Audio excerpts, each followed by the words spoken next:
When I was a child, my grandmother would tell me about the Wailing Woman of Lake Ara. The story was a staple of local folklore.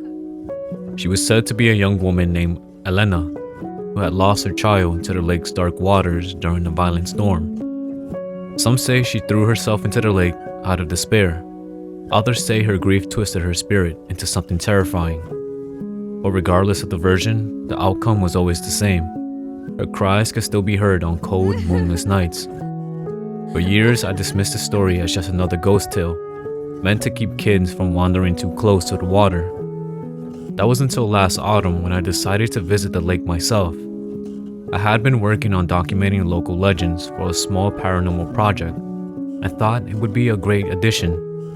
I wasn't prepared for what I encountered. It was a still evening, colder than usual. The fog rolled in early, blanketing the forest and lake in an eerie silence. Not even the sound of insects broke the quiet.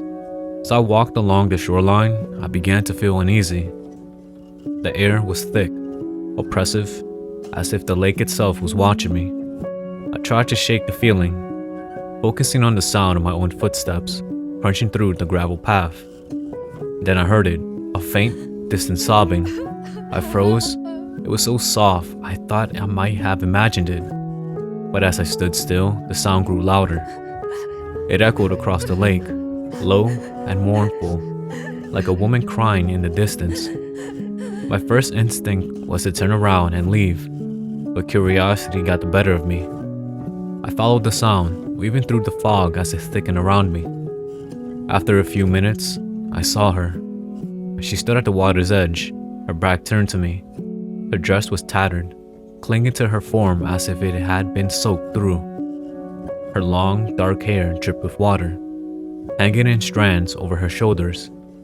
She was weeping quietly, her shoulders shaking with each sob. I called out to her, asking if she needed help. She stopped crying.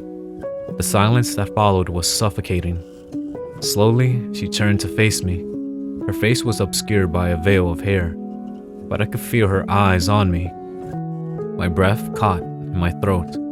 Then she lifted her head, and I saw her face, pale, hollow, and twisted in a silent scream. Her eyes were black voids, empty, yet filled with a malevolent presence. I stumbled back, tripping over a rock and falling to the ground. The fog around me seemed to close in, and I could hear the water rushing, though the lake itself was still. Her figure blurred into the mist as I scrambled to my feet and ran. The sound of her crying resumed, echoing all around me.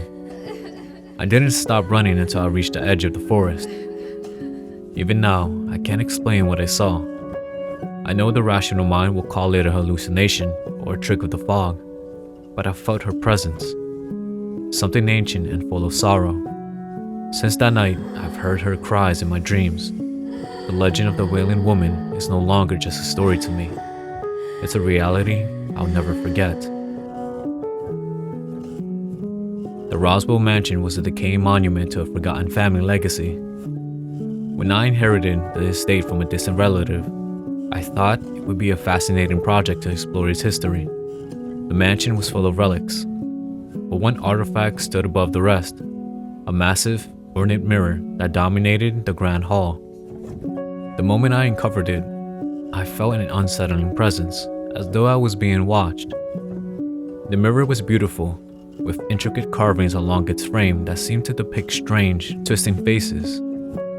I told myself it was just an artistic design, but something about those faces unsettled me. Over time, I noticed odd occurrences. Reflections didn't behave as they should. Shadows seemed to move in the glass even when I was standing still. At first, I chalked it up to the dim lighting in the mansion, but things escalated. One night, while walking past the mirror, I saw something that stopped me in my tracks. My reflection hesitated. I raised my hand, and there was a brief delay before the reflection mimicked the movement. I blinked, thinking it was just a trick of the mind, but then it smiled. A wide, unnatural grin that sent a chill down my spine. I tried to rationalize it, telling myself it was just stress or lack of sleep, but the mirror's presence became impossible to ignore. I began hearing whispers in the grand hall, faint and unintelligible. They seemed to come from the mirror itself. One night, I stood in front of it for what felt like hours, transfixed by the glass. The whispers grew louder, forming words I couldn't quite understand. My reflection stared back at me, expressionless, but there was something different in its eyes. Something aware. I covered the mirror with a heavy cloth and locked the room. But that wasn't the end of it. I started dreaming about the mirror. Dreams where I was trapped inside the glass, unable to escape. I would wake up in a cold sweat, the sound of those whispers lingering in my ears. I knew I had to get rid of it. Eventually, I moved the mirror to a storage facility and left it there. But even now, I feel its presence. Sometimes in moments of silence, I still hear the faint whispers calling my name. Hidden deep in the woods near Black Hollow lies a graveyard few have seen.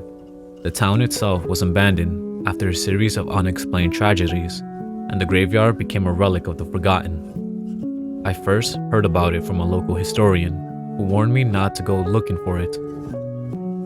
Some places are better left alone, he said. But I was drawn to the stories. Tales of ghost lights and voices that lured travelers into the forest, never to return. I found the graveyard after hours of hiking through overgrown trails. The gate was rusted and partially collapsed. The tombstones cracked and weathered. As I stepped inside, the air grew unnaturally cold. The silence was oppressive, as though the forest itself was holding its breath.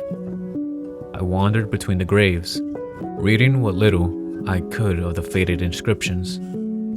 As dusk fell, I noticed faint lights flickering among the trees. They moved slowly, weaving through the graves like they were alive. I followed one of the lights, my curiosity overpowering my fear. It led me to a crumbling mausoleum at the edge of the graveyard. The door creaked open on its own, revealing a dark, empty interior. Inside, the air was rigid. I heard whispers, soft at first, then louder, as if dozens of voices were speaking at once. The shadows on the walls seemed to shift and twist. I tried to leave, but the door slammed shut behind me. The whispers converged into a single, chilling phrase. "You don't belong here." I don't remember how I got out. The next thing I knew, I was back on the trail, the graveyard hidden behind a wall of trees. To this day, I can't shake the feeling that something followed me. The lights, the voices, they haunt my dreams, calling me back to that forgotten place. Until next time, farewell, God loves you, and stay blessed.